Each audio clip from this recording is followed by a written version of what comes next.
Нэг жилийн өмнө миний би сахарын өвчтөй болсноо мэдсэн. Зүгийн аж ахуйн бүтээгдэхүүнийг өөрийнхөө өвчнийг эмчиж эдгэрүүлэхэд хэрэгэлсэн юм аа.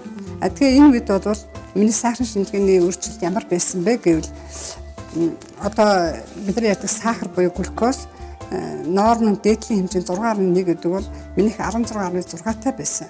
3 сарын дундаж глюкоз гемоглобин гэж айхтар шинжилгээ яадаг. Энэ болохоор зэрэг 6 байх хэвээр маань 12 болж ирсэн байсан. Тэгээд энэ жилийн хугацаанд бол зүгийн аж ахуйн бүтээгдэхүүнийг энэ ном дээр бичигдсэн схемийн дагуу тууштай хэрэглэснээр миний шинжилгээ өнөөдрийн байдлаар цусны сахар нормд орж 6.1 болсон.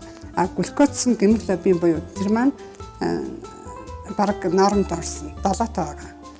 Дээдлийн норм бол 6 гэдэг. Энэ бол маш их амжилт гэж би бодож байгаа. Одоо бол би уудаг эмний маань дооц нь багассан. Тэгээ зүгийн аж ахуйн бүтээгдэхүүн хэрэглэсээр байгаа.